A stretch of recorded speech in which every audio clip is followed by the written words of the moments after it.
ओम शांति। आज मीठी मीठी श्री बाबा ब्रह्मानंद द्वारा कहते हैं कि बच्चे भगत भगवान को पुकारते हैं।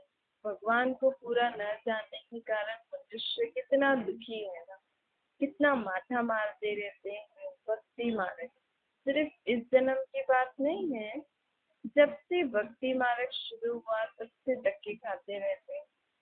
भारत में ही पूज्य देवी देवताओं का राज्य था, उसको स्वर्ग सचखंड कहा जाता था। अब भारत क्या बन गया है? झूठ खंड। भारत की महिमा बड़ी जबरदस्त है, क्योंकि भारत परम पिता परमात्मा का बर्थ प्लेस है, इसीलिए ही भारत की महिमा है। उनका असल नाम क्या है? शिव। शिव जयंती मनाते हैं ना, रुद्र व सोमनाथ जयंती नहीं कहा जाता है, शिव जयंती व शिवरात्रि कहा जाता है। अब सभी नयनहीन बुद्धिहीन। क्यों? क्योंकि सब में कौन है? पांच विकार।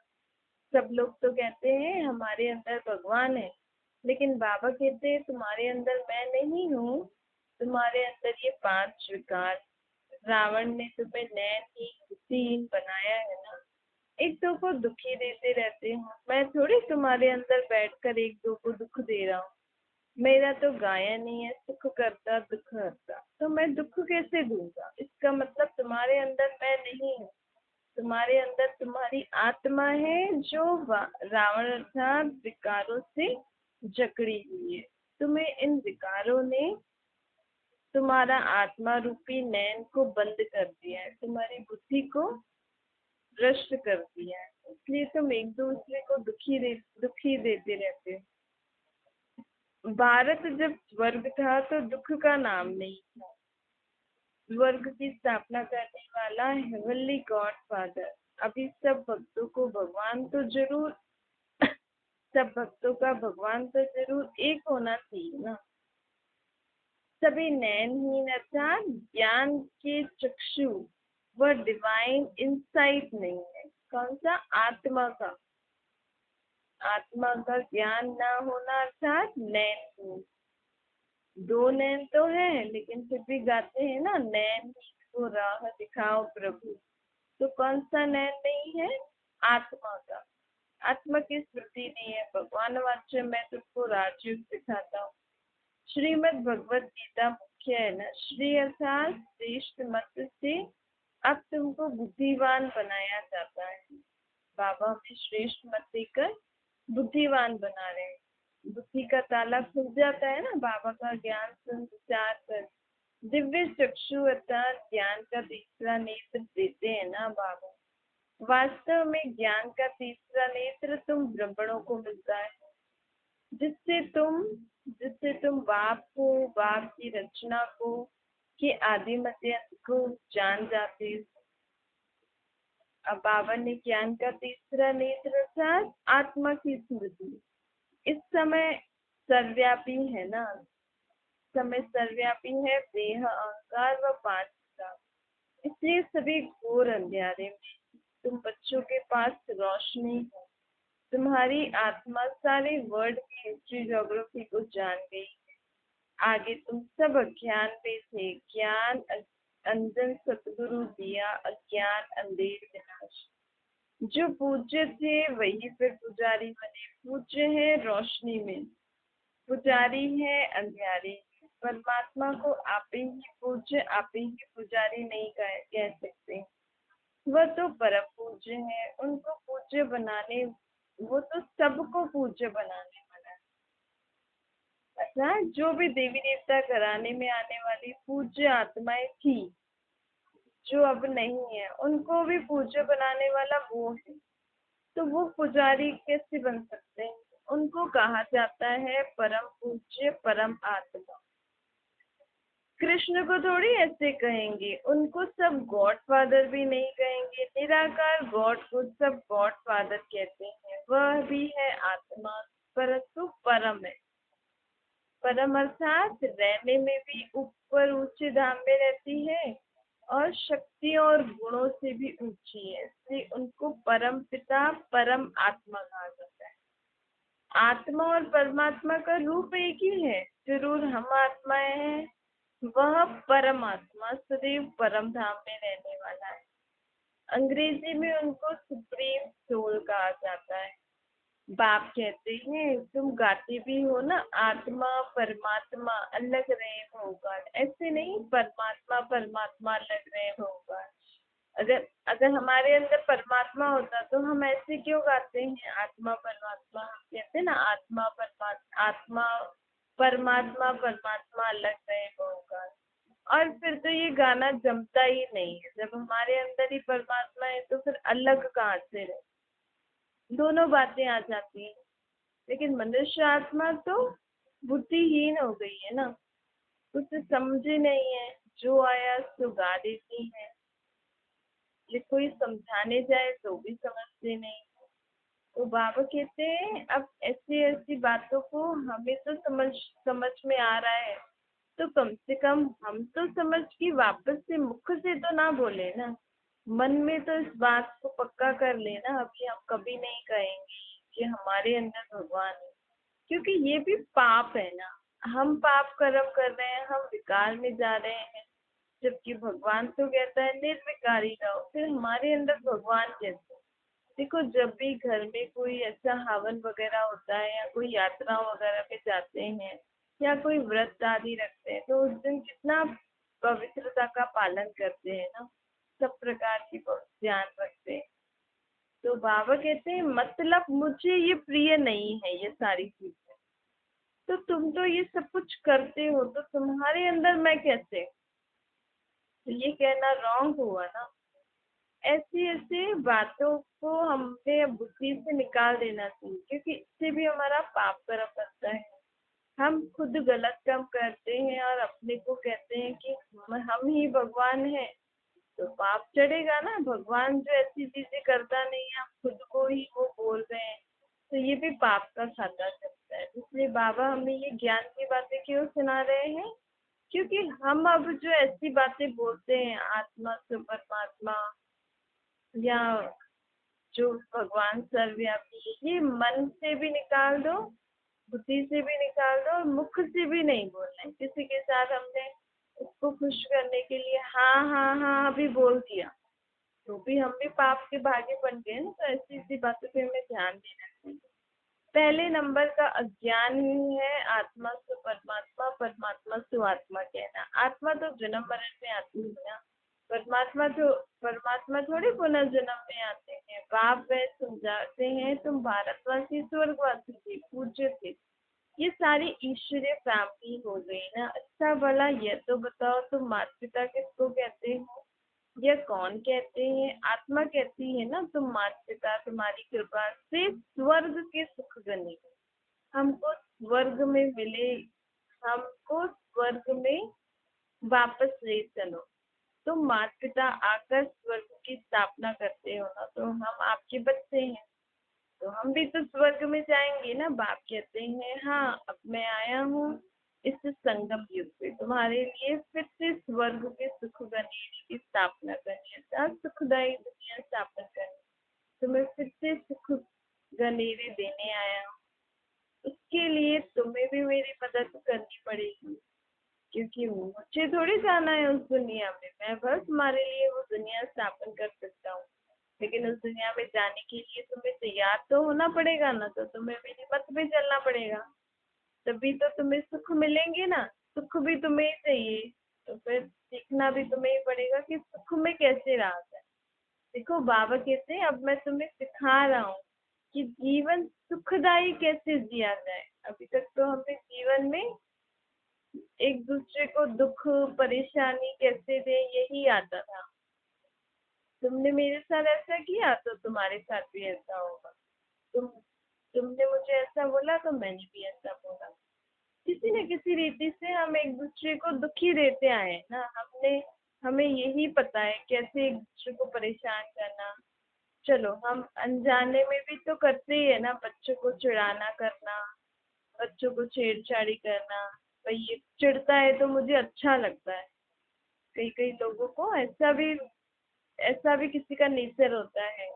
छोटे बच्चे अगर किसी बात से चिढ़ते हैं तो जबरदस्ती उसको चिढ़ाते रहेंगे, फिर वो रोते हैं तो उनको बड़ा अच्छा लगता है।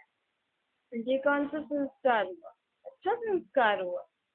भला हम ऐसे हंसी मजाक कर रहे हैं, लेकिन ये भी अच्छी बात नहीं।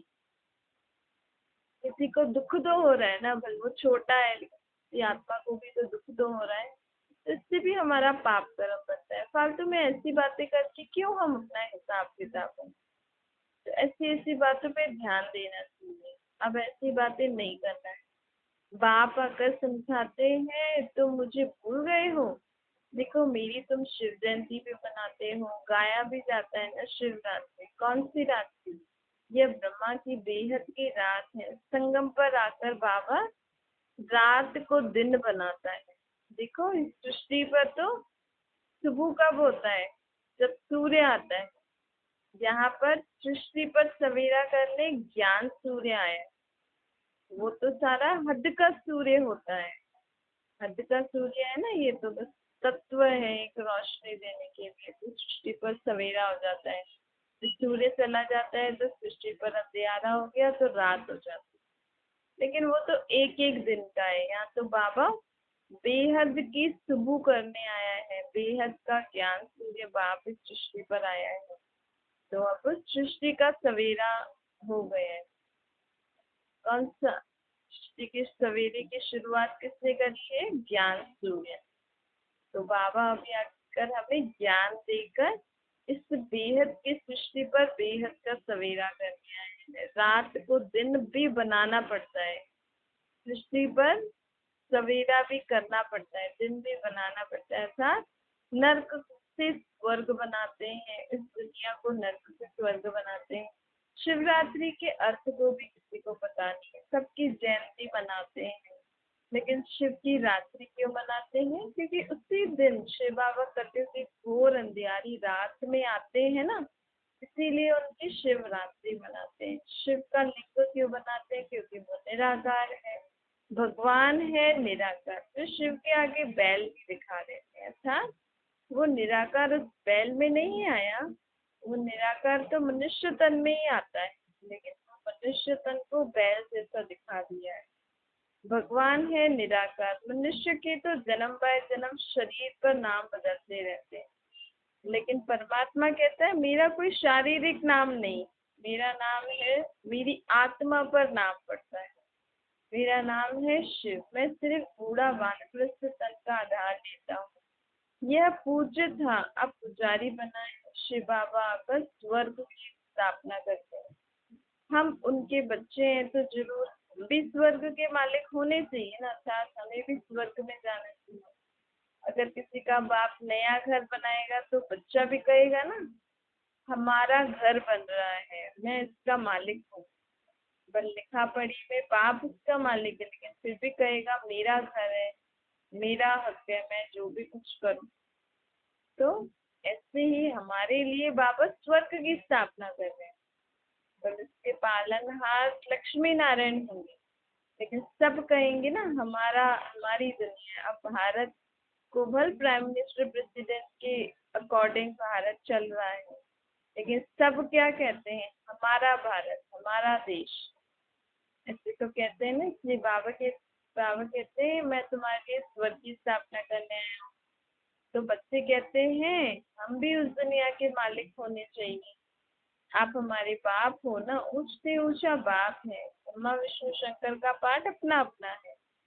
हर एक एक्टर का पार्ट अपना अपना है। तो बाबा कहते हैं अब तुम्हें स्वर्ग में चलना है तो फिर मेरी मत पे चलो, नहीं तो तुम्हें स्वर्ग में जाने की टिकट नहीं मिलेगी। बाबा हमें अभी स्वर्ग में जाने की टिकट दे रहे हैं। हर एक आत्मा में अपना सुख का पार्ट नूंदा हुआ है। सुख का पार्ट नूंदा होता है, लेकिन दुख का पार्ट हम अपने कर्मों अनुसार लिख देते हैं। बाप कल्प कल्प आकर भारतवासियों को स्वर्गवासी बनाते हैं, उसको भूल गए। कहते हैं फलाना स्वर्गवासी हुआ, अरे अब तो नर्क है तो पुनर्जन्म जरूर नर्क में लेंगे ना। तो फिर अगर वो स्वर्ग पधारे तो तुम हर साल उनको नर्क का भोजन क्यों खिलाते हो? स्वर्ग में तो अथाह वैभव होंगे ना, फिर उनकी आत्मा को याद कर कर पहले तो ब्राह्मणों के शरीर में आत्मा को बुलाकर नर्क का भोजन क्यों खिलाते हो? पतित ब्राह्मण के तन में स्वर्गवासी आत्मा कैसे आएगी? और स्वर्ग में तो प्याज लहसुन ये सब तो मिलता नहीं है, फिर आप क्यों उसको प्याज और लहसुन खिलाते हो? तुम्हें भी ये प्याज लहसुन नहीं खाना चाहिए, क्योंकि स्वर्ग में तुम्हें ये तामसिक भोजन नहीं मिलेगा। ये प्याज लहसुन खाना भी अच्छा नहीं होता है। देखो देवी देवताओं को ये थोड़ी चढ़ाते हैं भोग में, तो वहां सब तुम्हें ये सब कुछ नहीं मिलेगा, तो अभी से ये सब खाना छोड़ दो। देखो भारत की क्या हालत हो गई है ना, भगवान वाच्य। अब मैं तुमको ज्ञान का तीसरा नेत्र अर्थात आत्मा की स्मृति देता हूँ। तुम इस स्मृति से हर कार्य करोगे तो तुम आत्मा अपने हर कर्में से मन बुद्धि की पे राज्य करोगे, राजाओं का राजा फिर तुम सत्युग में बनोगे। देवी देवताएं 84 जन्म हो अब पुजारी बन गए। तुम जानते हो हम शिव बाबा के वारिस बने हैं ना। अब हमने शिव बाबा को अपना बाप माना है, तो बाबा कहेंगे तुम मेरे बच्चे हो। बच्चे तो हमेशा बाप के वारिस होते हैं ना। शिव बाबा ने स्वर्गवासी बनाया था, अब फिर से बनाने आए हैं। कहते भी है ना, ओ गॉड फादर रहम करो। साधु भी साधना करते हैं क्योंकि यहाँ कितना दुख है, तो चाहते हैं हम निर्वाण धाम में जाएं, आत्मा परमात्मा में लीन हो जाए। परंतु बाबा कहते हैं ये सब रॉन्ग है। न तो कोई चक्कर के बीच में से निर्वाण धाम जा सकता है, न ही आत्मा परमात्मा में लीन हो सकती। क्योंकि अगर लीन हो जाए तो उसका पूरा अस्तित्व ही खत्म हो जाए ना, तो उसमें कोई पार्ट रहा ही नहीं। फिर ये जो कहा जाता है हिस्ट्री मस्ट रिपीट, हमें इसमें चक्कर काटना होता है, ये तो फिर खत्म हो जाएगा ना। हिस्ट्री मस्ट रिपीट, बनी बनाई बन रही है, तो फिर ये कहना भी रॉन्ग हो गया। तो मतलब आत्मा परमात्मा में लीन नहीं होती है। अब तुम कहते हो ना हम आत्मा परम धाम में रहने वाले। हम आत्मा पहले देवता कुल में आई थी, फिर क्षत्रिय वैश्य शूद्र में आई, अब हम कौन से में कुल में आए? ब्राह्मण कुल में। अब हमें शिव बाबा ने ब्रह्मादन द्वारा गोद लिया है, हम शिव बाबा की शरण में आए हैं। शिव बाबा तो जन्म मरण में आते नहीं है, सिर्फ आकर भारत को स्वर्ग बनाते हैं। गाया भी जाता है ना, सतयुग में सूर्यवंशी श्री लक्ष्मी नारायण की डायनेस्टी थी। जैसे कृष्ण घराने में Edward the first second third होता है ना, वैसे ही लक्ष्मी नारायण भी 1 2 3 8 डायनेस्टी बने, और राम सीता की टोटल 12 डायनेस्टी बने।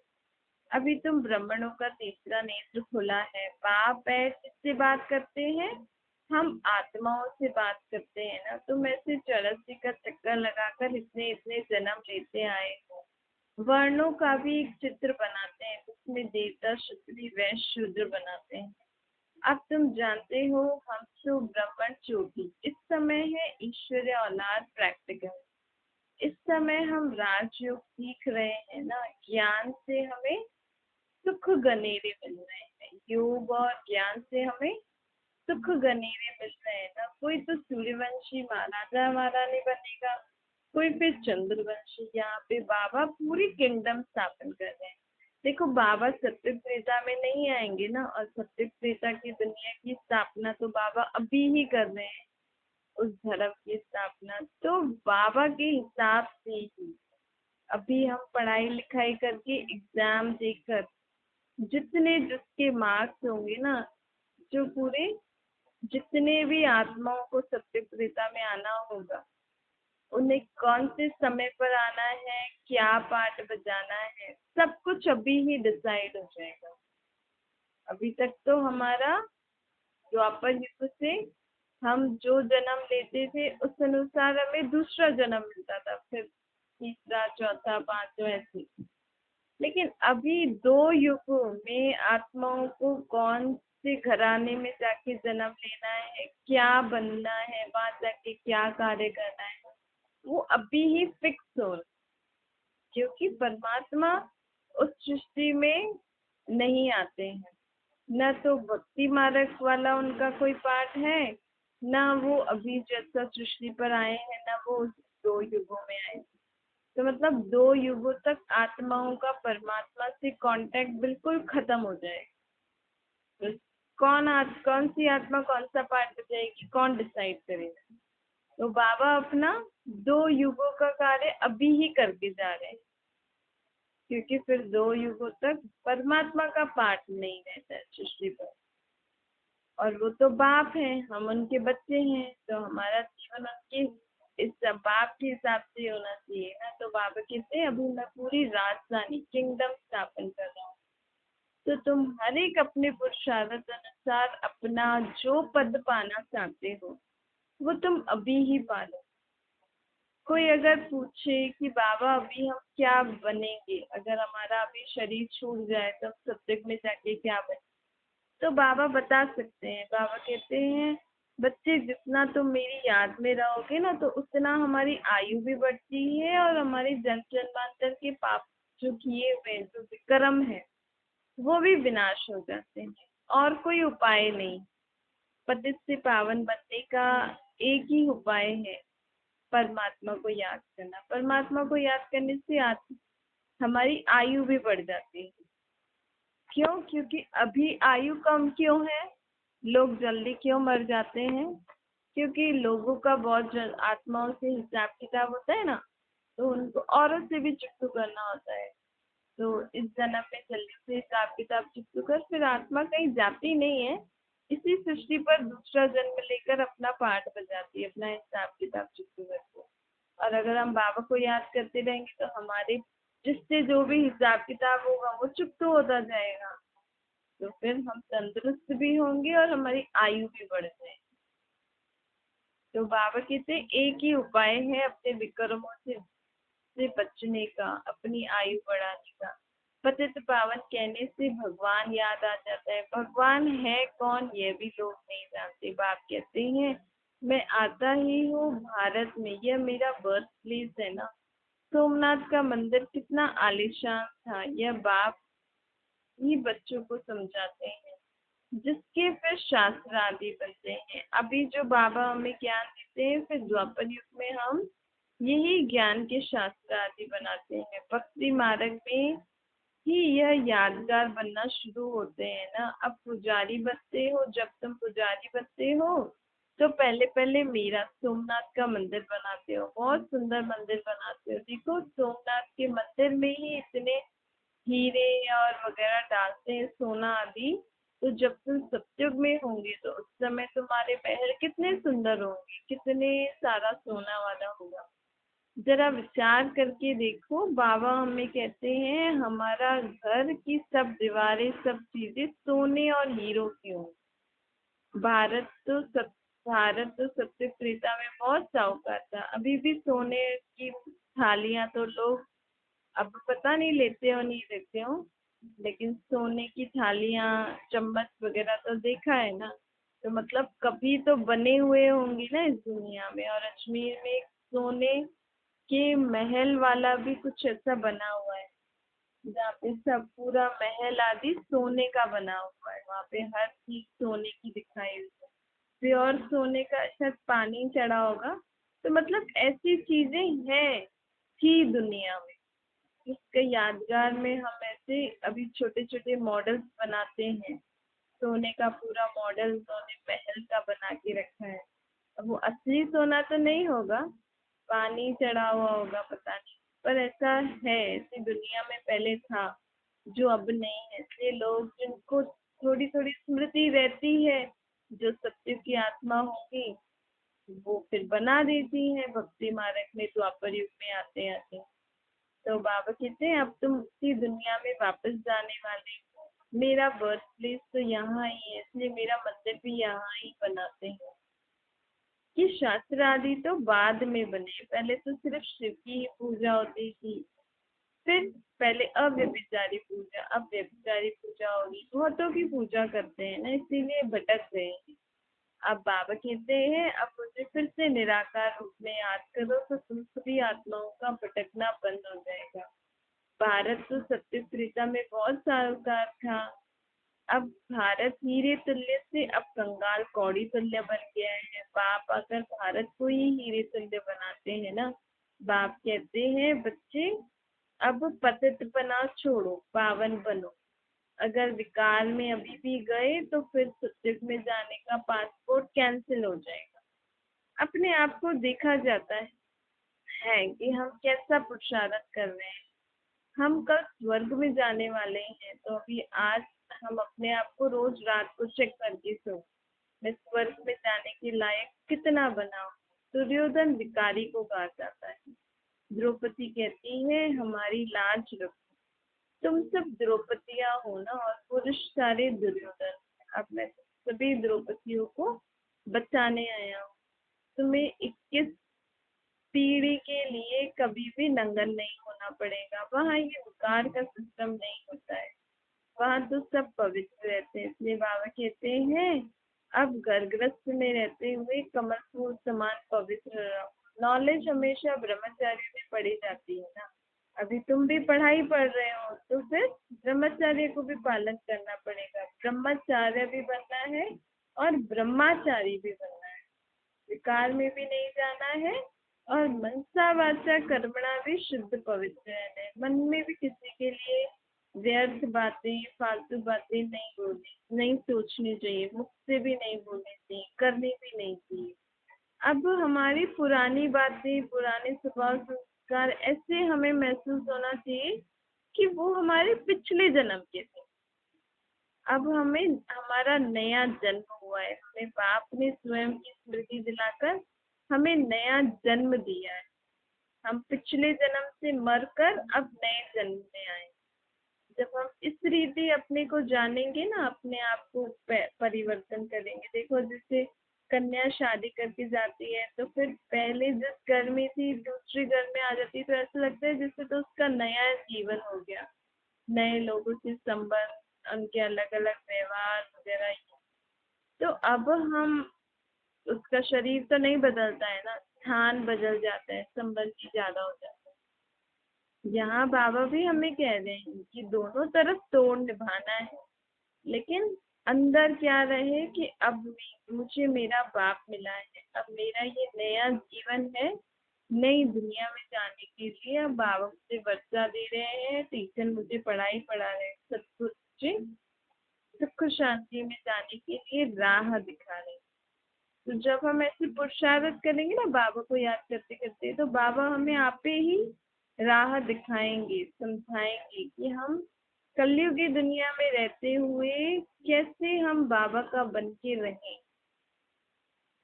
अच्छा, ओम शांति। मीठे मीठे के लगे बच्चों को से माता पिता बाप दादा को याद प्यार और गुड मॉर्निंग। रूहानी बाप की हम सभी रूहानी बच्चों को नमस्ते।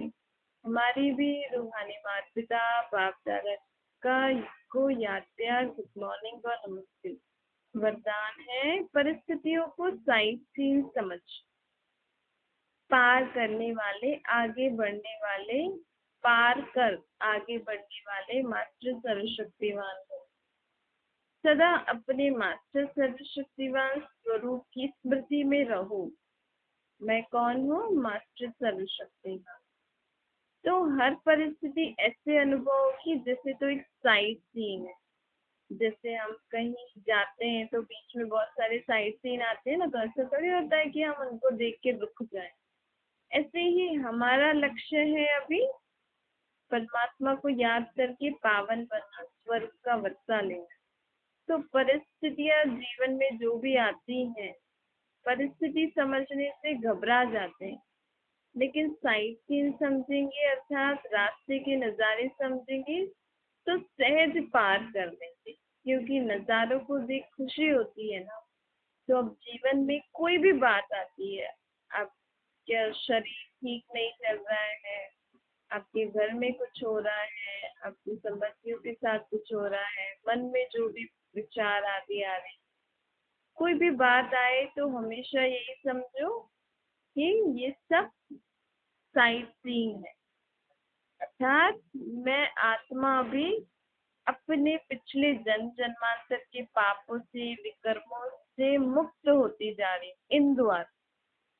क्योंकि जो भी हमने हिसाब किताब किए हैं, और मैं बाबा की याद में रहूंगी तो शरीर को भी कुछ होता रहेगा, उसको दवाई आदि देते रहो, बाबा को याद करते रहो, अपना कर्म करते रहो, तो वो भी कर्म भोग आपे ही चुकतू हो जाएगा। कुछ ऐसी बात हो गई, आनी तो किसी न किसी रूप में है ही सही, बाबा को याद करने से वो भी साइड सीन जैसे पार हो जाएगी। लेकिन हम बाबा की याद में रहेंगे तो हमें घबराने की महसूसता नहीं होगी। विघ्न को विघ्न नहीं समझो, आगे बढ़ने का साधन समझो। क्योंकि हम अभी जो ज्ञान सुन रहे हैं ना बाबा का, ये प्रैक्टिकल लाइफ में इम्प्लीमेंट करने का ज्ञान है।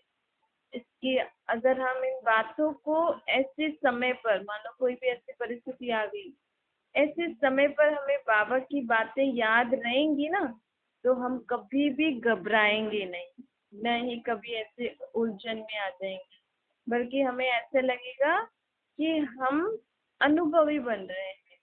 हमें जो बाबा ने पढ़ाया वो ज्ञान को हम इस परिस्थिति में, उस ज्ञान का हर एक पॉइंट यूज करके हम अनुभवी बन रहे हैं। एक तरीके से हमारी परीक्षा हो रही है।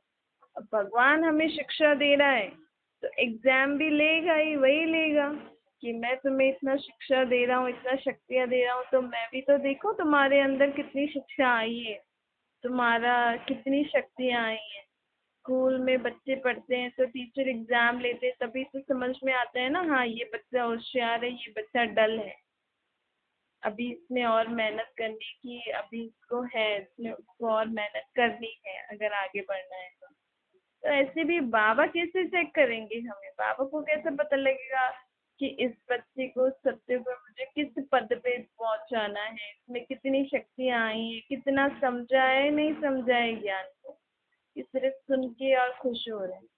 तो बाबा भी टीचर भी तो है ना, तो टीचर हमारा एग्जाम भी लेगा कि मैं इसको इतना पढ़ाता हूँ तो इसने कितना मेरी पढ़ाई को समझ के जीवन में धारण किया है, जो मैं इसको इतनी शक्तियाँ दे रहा हूँ कितना ये शक्तियों को कार्य में लगा रहा है।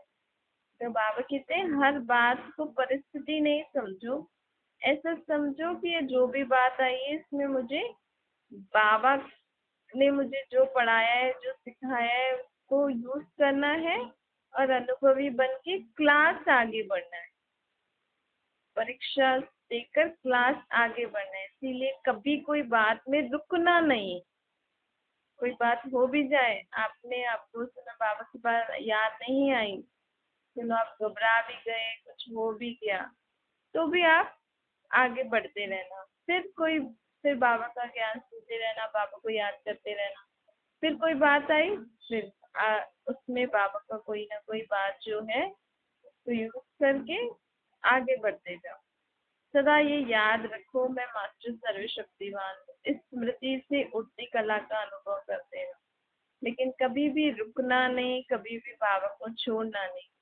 कोई भी बात आए बाबा कहकर और बात में आगे बढ़ते रहो। स्लोगन है, ऐसे सहज योगी बनो जो आपको देखने से ही दूसरों को बाबा की याद आ जाए। सहज योगी अर्थात जो सदा बाप की याद में, इजी इजी योगी, योगी मतलब बाप की याद रहे।